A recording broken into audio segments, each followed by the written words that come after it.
जयकारा बोलो माता रानी का। जगत माई महामाई माँ भद्रकाली की जय बोलो। माता रानी के सांचे दरबार की जय बोलो। तो तुला राशि वालों, आप सभी का बहुत बहुत स्वागत करते हैं तुला राशि भिंड यूट्यूब चैनल में। बंधुओं, ये एक चीज इतनी महान, इतनी शक्तिशाली और इतनी गुप्त है कि इसके बारे में कोई भी नहीं जानता है। आपको भी कभी किसी ने इस एक चीज के विषय में नहीं बताया है। लेकिन इस एक चीज में इतनी अधिक शक्ति है कि यदि आप इसे सोते समय अपनी तकिए के नीचे रखकर सोते हैं, एक छोटा सा नियम है, विधि विधान है, उस नियम के अनुसार तो यह चीज जागृत हो जाती है, इसमें दैवीय गुण उत्पन्न होने लगते हैं और यह इतनी शक्तिशाली बन जाती है कि यह आपके जीवन में चल रही समस्याओं को स्वयं ही समझ जाती है और उन दुखों तकलीफों को दूर करने के लिए काम शुरू कर देती है।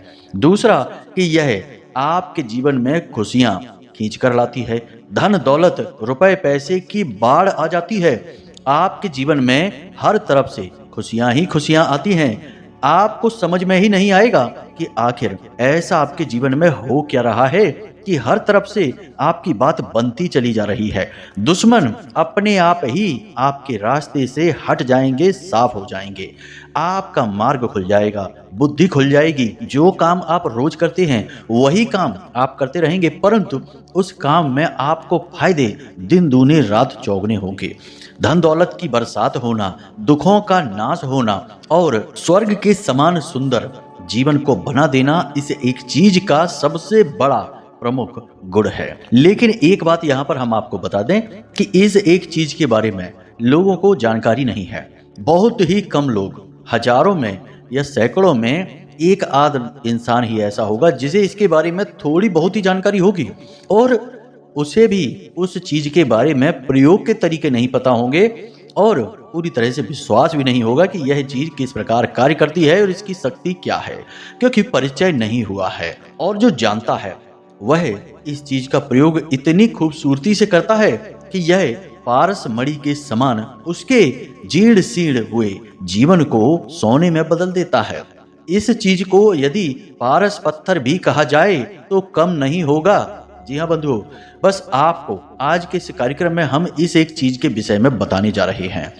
इस फरवरी के महीने में आपको इस एक चीज को अपने तकिए के नीचे रखकर सोना है, प्रतिदिन सोना है। पहले दिन से ही आपको इसका चमत्कार महसूस होगा। सपने के माध्यम से आपके देवी देवता, आपके पितृ पूर्वज, पुरखे पूर्वज आपको दर्शन देंगे, आपको आशीर्वाद देंगे, क्योंकि अब आपका भाग्य खुलने वाला है। जैसे ही आप इस एक चीज का प्रयोग करेंगे आपको इसके संकेत समझ में आने लगेंगे। जब आप अगले दिन सोकर जागेंगे तो यह संसार आपके लिए बदल चुका होगा। चारों तरफ से आपको सकारात्मक ऊर्जा का बहाव महसूस होगा। जो पहले आपको देखकर चिल्लाते थे, उल्टी सीधी बातें करते थे, आपकी चुगलियां करते थे, वे शांत हो जाएंगे, आपकी तारीफें करने लगेंगे। जहां पहले आपको चिंताएं घेरे रहती थीं, सुबह जागते ही कामकाज की चिंताएं, घर परिवार की चिंता और कर्जे की परेशानी, बीमारियों का टेंशन, इन सारी चिंताओं का तुरंत नाश हो जाएगा, क्योंकि ये परेशानियां रहेंगी ही नहीं। तो बस बंधुओं, आज आपको पूरे धैर्य के साथ पूरा ध्यान यहाँ देना है, हर बात को समझना है। आज का यह कार्यक्रम बहुत ही क्रांतिकारी ज्ञान लेकर आया है, लेकिन यह ज्ञान बहुत ही गुप्त है, इसलिए इस कार्यक्रम को ठंडे दिमाग से अकेले में बैठकर देखें। किसी और कार्य को करते करते न देखें, दूसरे कार्यों को बंद कर दें, इस कार्य पर पूरा ध्यान दें, क्योंकि ज्ञान प्राप्त करना सबसे महान कार्य होता है। और जब वह ज्ञान हमारे माध्यम से, यानी कि इस चैनल के माध्यम से महामाई के धाम से प्रसारित हो रहा हो, तब तो वह और भी महत्वपूर्ण हो जाता है, क्योंकि इस ज्ञान में शुद्धता की, आध्यात्मिकता की और दैवीय कृपा की, महामाई की कृपा की पूरी गारंटी होती है। तो आपको इस कार्यक्रम को आज पूरा देखना है, ठंडे दिमाग से देखना है और जो बातें हम आपको बताएंगे उन्हें एक एक करके समझते जाना है। फिर जिस प्रकार हम आपको बताएंगे इस एक चीज का प्रयोग करना शुरू कर देना है और आप चमत्कार खुद महसूस करेंगे। बस बंधु, हमारी मेहनत तभी सफल होगी जब आप इस कार्यक्रम को देखेंगे, क्योंकि आपके देखने के बाद आप प्रयोग करेंगे और प्रयोग करने के बाद आपका जीवन बदलेगा। आपके दुखी चेहरे पर मुस्कुराहट आएगी, आपके जीवन में खुशियां आएंगी, ईश्वर के प्रेम का प्रकाश आएगा और यही हमारी सफलता होगी। इस कार्यक्रम की सफलता हमारी मेहनत की सफलता और हमारी भक्ति की भी सफलता हो जाएगी। तो बंधु, आपसे बस हमारा इतना ही लालच है कि आप खुश हो जाएं, आपके जीवन से दुख दूर हो जाएं, तो हमारा काम, हमारी मेहनत, हमारी भक्ति सब सफल हो जाएगी। आपको बस इस कार्यक्रम को अंत तक देखना है। हमने इस कार्यक्रम को बनाने में बहुत मेहनत लगाई है, अपने जीवन भर का अनुभव लगाया है, साथ ही साथ आपके ग्रह, आपकी कुंडली का भी श्रेष्ठतम आकलन किया है। तो बस उम्मीद करते हैं कि आप हमारी बातों को यहाँ तक समझ चुके हैं। अब आगे कार्यक्रम में अंत तक अवश्य ठहरेंगे। तो चलिए इसी बात पर महामाई को याद करते हैं। कमेंट बॉक्स में लिख डालिए, जय मां भद्रकाली कृपा करो। एक बार नहीं 3 बार लिखना, महामाई आपके ऊपर पूरी कृपा करेंगी। अब आपका जीवन बदलेगा, हमें पूर्ण विश्वास है। नवरात्रि का विशेष पर्व चल रहा है, महामाई का प्रेम पाने का, उनका लाड़ दुलार और आशीर्वाद पाने का यह सर्वश्रेष्ठ उत्सव है। तो अब पूरे भक्तिभाव के साथ एक बार नहीं 3 बार लिखना, जय मां भद्रकाली कृपा करो। महामाई आपके ऊपर पूरी कृपा करेंगी। इसी के साथ साथ बंधुओं, यदि आप इस चैनल कार्यक्रम पर पहली बार आए हैं तो आप इस चैनल को सब्सक्राइब अवश्य कर लें। याद रखें कि धर्म, आध्यात्म और ज्योतिष से जुड़ा सर्वश्रेष्ठ ज्ञान पूरे YouTube पर केवल यहीं आपको मिलेगा, जहां शुद्धता की गारंटी होगी, क्योंकि यह कार्यक्रम माई के धाम से प्रसारित हो रहा है, जहां माई की अनुभूतियां और आशीर्वाद विशेष है। तो चलिए जल्दी से चैनल को सब्सक्राइब कर लीजिए। कमेंट बॉक्स में लिख दीजिए, मैं भी माई के परिवार का हिस्सा हूं। ऐसा जब आप लिखेंगे तो हमें बहुत अच्छा लगेगा और हम समझ जाएंगे कि हमने कुछ नए बालक महामाई के इस पवित्र परिवार में जोड़ दिए हैं। माई का परिवार बड़ा हो गया है। जल्दी से लिख डालिए कमेंट बॉक्स में, मैं भी माई के परिवार का हिस्सा हूं। इसी के साथ साथ चलिए अपने अब मूल विषय को प्रारंभ करते हैं। तो बंधुओं, अब ध्यान से सुनिए। बंधुओं, अगर आप अब भी सोच रहे हैं कि कुंडली का विश्लेषण कराएं कि नहीं कराएं, क्यों कराएं, क्या जरूरत है कुंडली विश्लेषण कराने की, तो ध्यान से सुनिए। आप इस समय 3 तरीके की स्थितियों में फंसे हुए हैं। एक स्थिति तो यह है कि आपके ऊपर बहुत कर्जा है, व्यापार चल नहीं रहा है, घर में भी क्लेश रहता है, रिश्ते नातों में भी उथल पुथल मची हुई है। तो अब इस स्थिति में आप कैसे फंसे? कोई ना कोई ग्रह था जिसने परेशान किया, तो इससे बाहर निकलने का मार्ग क्या है? कुंडली में छुपा हुआ है, इसलिए कराइए। दूसरा कि आप कुछ जीवन में करना चाहते हैं, निर्णय ले नहीं पा रहे हैं, समझ में आ नहीं रहा है कि क्या करें क्या ना करें, तो इस स्थिति में श्रेष्ठ मार्गदर्शन कौन करेगा? आपके ग्रह, आपकी कुंडली। तीसरा कि आपकी जिंदगी में आपने सब कुछ हासिल कर लिया है, कामयाबी भी हासिल कर ली है, रिश्ते नातों में भी सुख शांति है, परंतु आपके मन में एक बेचैनी है, क्योंकि अब तक शायद आपने वह हासिल नहीं कर पाया जिसके लिए आपका जन्म इस धरती पर हुआ था। यानी कि अपने सही उद्देश्य को आप अब तक हासिल नहीं कर पाए हैं। तो वह उद्देश्य क्या है, क्यों आप इस धरती में, इस संसार में आए हैं, उस उद्देश्य को जानना है। इसको जानने के लिए आपको कुंडली दिखानी है। तो आपके जीवन में जो भी परिस्थितियां हैं, इन परिस्थितियों के सही कारण और उनके निवारण को केवल आपकी कुंडली बता सकती है, इसलिए आपको कुंडली दिखानी है। तो बस अगर आप ऐसी परिस्थितियों में हैं तो नंबर हमने वीडियो में दे रखे हैं, किसी भी नंबर पर 10 बजे से 4 बजे के बीच फोन लगाइए। छोटी सी दक्षिणा देने के बाद अपनी कुंडली का श्रेष्ठतम आकलन करा लीजिए। जय माई की। आज के इस कार्यक्रम में बहुत ही गजब का तालमेल बनाया गया है, नींद का और चीज का।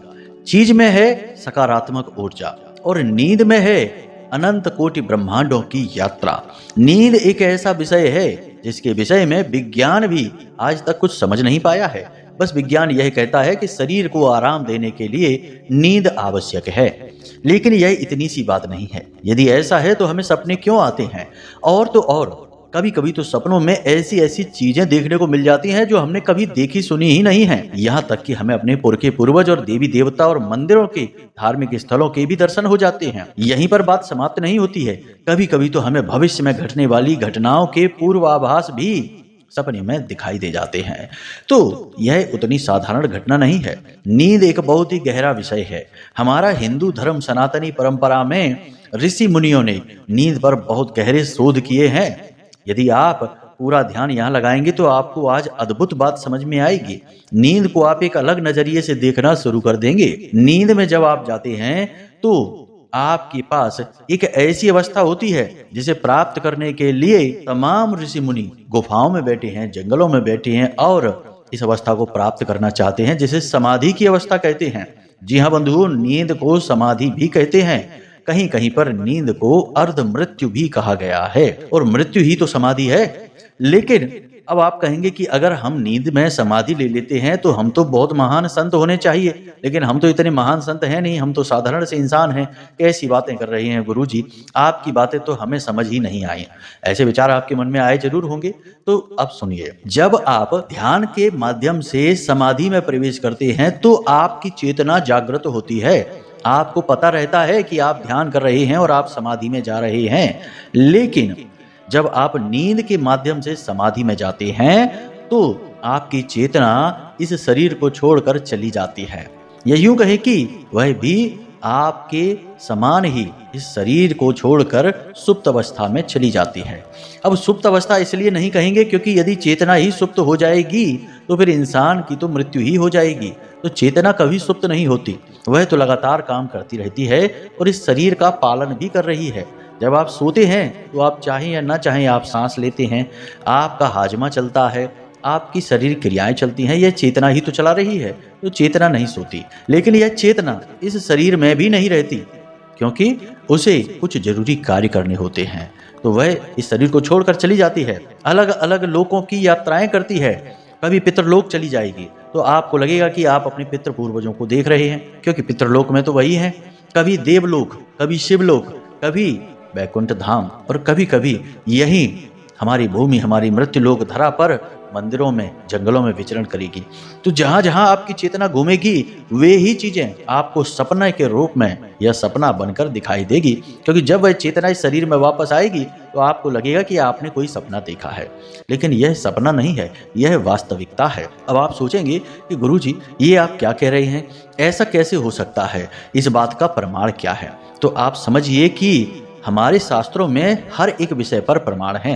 अब योग निद्रा नाम की एक क्रिया होती है जिसमें योगी नींद में जाते हैं, और नींद में जाने के बाद वे इस ब्रह्मांड के भ्रमण पर निकलते हैं। तो शरीर तो उनका सो रहा है, लेकिन उनकी आत्मा, उनका सूक्ष्म शरीर अनंत ब्रह्मांडों में या फिर ब्रह्मांड के किसी भी स्थान पर कहीं पर भी विचरण कर सकता है, उसके लिए कोई सीमाएं नहीं है।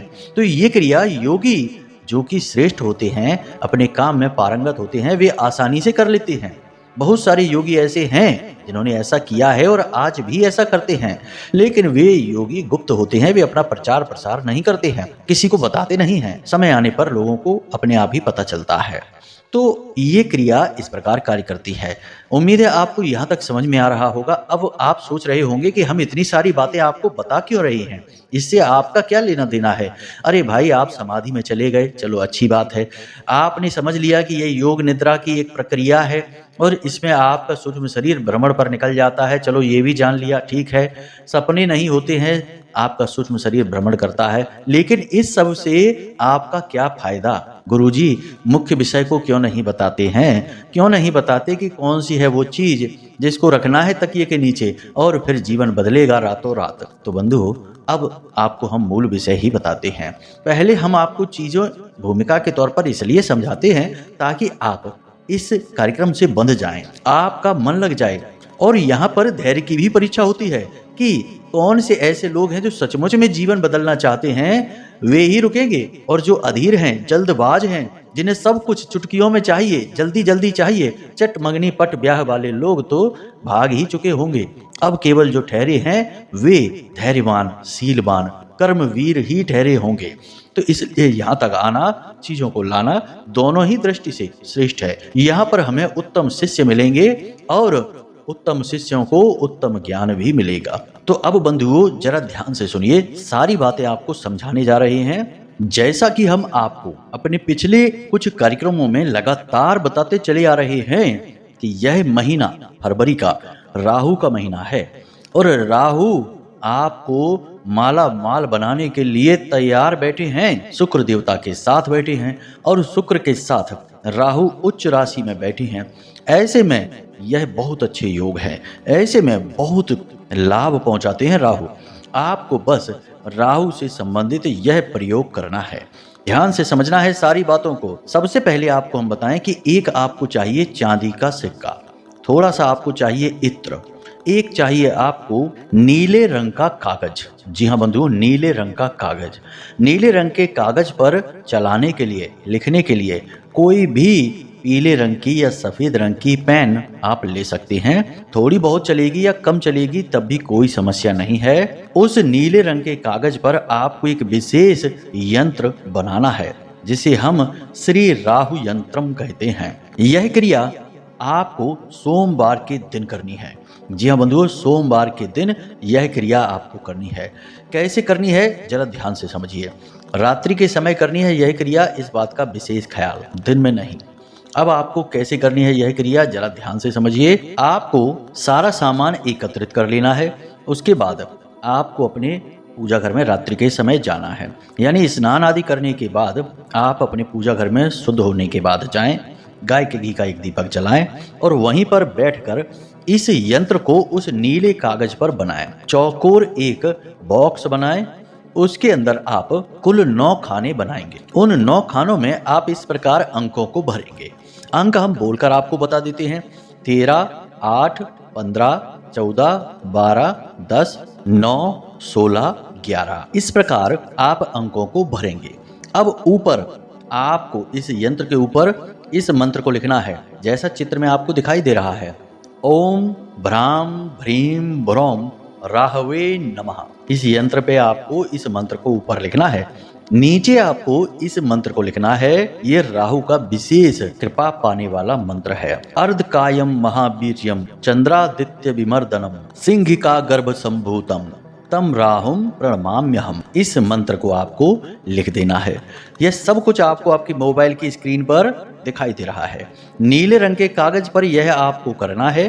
नीला रंग राहु का रंग होता है। अब इस प्रकार आपने यह यंत्र बना लिया।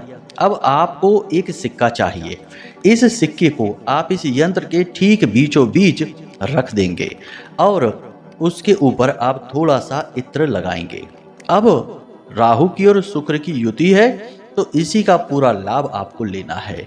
चांदी शुक्र का प्रतीक है, माता लक्ष्मी का प्रतीक है और उस पर आपने इत्र लगाया, वह भी शुक्र का प्रतीक है। इससे शुक्र के पूर्ण सकारात्मक फल आपको मिलने शुरू हो जाएंगे। राहु के तो फल आपको मिलेंगे ही, क्योंकि आपने यंत्र जो राहु का बनाया है। इसी के साथ साथ आपको इस यंत्र को बनाकर सिक्के को इस पर चिपकाकर प्लेट में रख देना है। प्लेट पर आप कोई भी कपड़ा रख लें, सफ़ेद रंग का या नीले रंग का, उसके ऊपर आप इस यंत्र को रख दें और आपको वहीं बैठकर इस मंत्र का यानी राहु मंत्र का विशेष उच्चारण करना है। संख्या की कोई सीमा नहीं है, फिर भी कम से कम 21 बार तो उच्चारण करना ही है। ओम भ्राम भ्रीम भ्रौम सह राहवे नमः। यह मंत्र भी आपने इस यंत्र के ऊपर लिखा हुआ है। राहु का यह मंत्र है। आपको इस मंत्र का धीरे धीरे उच्चारण करना है। अब विशेष बात कि इसका आगे क्या करना है यह हम बताएं, उससे पहले आपको हम बता दें कि इस क्रिया को रात्रि में करना है, पूर्ण स्वच्छता के साथ करना है और इसके बारे में किसी से कोई चर्चा नहीं करनी है। कुछ जरूरी सावधानियां और भी हैं, वे भी हम आपको बताएंगे। लेकिन आपने अगर उन सावधानियों को नहीं बरता तो याद रखना कि यह राहु का यंत्र है और राहु जिसको मारे उसे फिर कोई न तारे। तो राहु कहीं आपके पीछे पड़ गया या नकारात्मक हो गया तो आपकी और भी दुर्गति कर देगा। आपको जहां वह लाखों करोड़ों की दौलत और दुनिया भर के सुख वैभव देने वाला है, वहीं आपको मिट्टी में भी मिला देगा। तो सावधानियों को जरूर जान लें। डरने की कोई आवश्यकता नहीं है। यह कोई नकारात्मक प्रयोग नहीं है, यह पूर्ण सात्विक और पूर्ण सकारात्मक प्रयोग है। बस सावधानियां बरतनी बहुत आवश्यक है, हर जगह बरतनी पड़ती हैं। डॉक्टर से दवाई लेकर आते हैं तब डॉक्टर परहेज के बारे में बताते हैं कि नहीं, परहेज करोगे तो लाभ रहेगा, नहीं करोगे तो कोई बात नहीं है, साइड इफेक्ट भी हो सकता है। तो ये सारी बातें समझनी पड़ती हैं, तभी उद्धार होता है। आधी अधूरी उल्टी सीधी बातें बता देने से काम नहीं चलता, तभी तो लोगों को फायदे नहीं होते हैं। हम जो बातें बताते हैं उससे तो हजारों लाखों लोगों के जीवन में खुशियां आई हैं, क्योंकि हम पूरी बात बताते हैं, चाहे आपको अच्छी लगे या ना लगे। हम कल्याण करने के लिए बैठे हैं माई के आदेश से, किसी को आनंद देने के लिए, खुशी देने के लिए, मजे देने के लिए नहीं बैठे हैं। हाँ, उद्देश्य यही है कि सात्विक तरीके से आनंद आए, लेकिन ये छुटपुट हरकतें नहीं। इसलिए आपको हम सारी बातें खुलकर बताते हैं। तो अब ध्यान से सुनिए, आपको क्या करना है। इस यंत्र को आपने वहीं रखा छोड़ा कुछ समय के लिए, दीपक जल रहा है जब तक, तब तक आप इस मंत्र का उच्चारण करते रहें। अब उसके बाद आपको इस यंत्र को फोल्ड कर लेना है, यानी कि चार तरफ से मोड़ लेना है, सिक्के को इसके अंदर रख देना है और इस यंत्र के ऊपर आपको कोई भी एक नीले रंग का कपड़ा लपेट देना है चारों तरफ से, और नीले रंग के धागे से इसे चारों तरफ से लपेट कर बंद कर देना है, गांठ नहीं लगाना है। अब यह एक पुड़िया नुमा चीज बन गई जिसके अंदर एक चांदी का सिक्का दबा है और राहु का यंत्र। इस राहु के यंत्र को आपको भोले बाबा के चरणों में रख देना है। भोले बाबा का दास है राहु, तो भोले बाबा के चरणों में अपने पूजा की अलमारी में रख देना है। अब आप रात्रि के समय जब सोने जाएं तो उस समय इस यंत्र को चुपचाप उठाएं और अपने तकिए के नीचे रख लें। साथ ही एक चीज और याद रखें कि जब आप सोने जाएं तभी इस क्रिया को करें, उससे पहले इसे तकिए के नीचे ना रख लें। और जिस बिस्तर पर आप सोएं उस बिस्तर पर आप अकेले ही सोने चाहिए। साथ ही साथ आप सीधे लेटकर फोन वोन न चलाएं। उस समय आप सीधे होकर लेटें, अपनी छाती पर हाथ रखें और ईश्वर से प्रार्थना करें कि हे प्रभु, हे ईश्वर, आप हमारे जीवन में खुशियां लेकर आइए, हमें आपकी बहुत ज़रूरत है, हम बहुत परेशान हैं, आपका आशीर्वाद हम चाहते हैं। इस प्रकार प्रार्थना करनी है और सो जाना है। रात्रि में आपको जो सपने आएंगे वे आपके जीवन में मार्गदर्शक का कार्य करेंगे, खुशियां लेकर आएंगे और अगले दिन से आपके आसपास की ऊर्जाएं बदलनी प्रारंभ हो जाएंगी। ये प्रयोग बहुत शक्तिशाली है। जिसने भी किया है उसने पहले दिन से ही इसके नतीजे, इसके परिणाम बताए हैं। किसी ने भी नकारात्मक कोई बात नहीं बोली है, बस इतना बोला है कि कभी कभी डरावने सपने आ जाते हैं। वे इसलिए क्योंकि राहु एक राक्षस ग्रह है और जिन लोगों ने ये शिकायत की उन लोगों के अंदर थोड़े से ऐब थे, जैसे कि वो शराब के आदी थे, शराब छोड़ नहीं पा रहे थे और इस प्रयोग को लगातार दोहरा रहे थे। तो अब क्या होगा, आग के पास अगर आप ईंधन को लेकर जाएंगे तो अग्नि तो लगेगी ही। राहु खुद एक राक्षस है और अगर आप राक्षसी प्रवृत्ति अपनाएंगे तो आपके जीवन में परेशानियां तो आएंगी ही। सकारात्मक रहेंगे तो सकारात्मक काम होंगे। तो बस इसमें ये सावधानी रखनी है, जब आप इस प्रयोग को कर रहे हो तो इसके विषय में किसी से चर्चा ना करें, किसी से कोई बात ना करें। याद रखें कि यह पूर्ण रूप से दिव्य और पूर्ण रूप से सात्विक प्रयोग है, नकारात्मक नहीं है, तो डरने की जरूरत नहीं है और नकारात्मक लोगों से आपको दूर रहना है। जब आप इस प्रयोग को कर रहे हो तो आपको जुआ, शराब, सट्टेबाजी, नकारात्मक कार्यों से दूर रहना होगा। इसी के साथ साथ आपको धार्मिक बनना होगा, ईश्वर का नाम लेना होगा, भगवान के मंदिर जाना होगा, भगवान की शरण में जाना होगा। साथ ही साथ आपके अंदर यदि कोई व्यसन है, जैसे कि आप तंबाकू खाते हैं, धूम्रपान करते हैं, तो कुछ समय के लिए इन व्यसनों को भी रोक देना है। और कोई बड़े नियम नहीं है, बस सत्य बोलिए, सच्चाई पर अडिग रहिए। आपके अंदर ये गुण पहले से ही है तो आपको ज्यादा परेशानी नहीं होगी।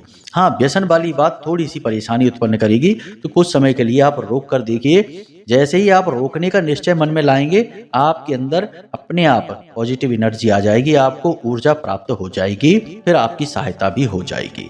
तो इस प्रयोग को आप करके देखिए, इसके परिणाम आप हमें कमेंट करके या मैसेज करके अवश्य बताना। आज तक कोई ऐसा नहीं मिला जिसने कहा हो कि गुरुजी यह राहु का यंत्र का प्रयोग असफल रहा है। सफल ही हुआ है, उसके जीवन में खुशियां आई हैं। मार्गदर्शन स्वयं राहु ने उसका किया है।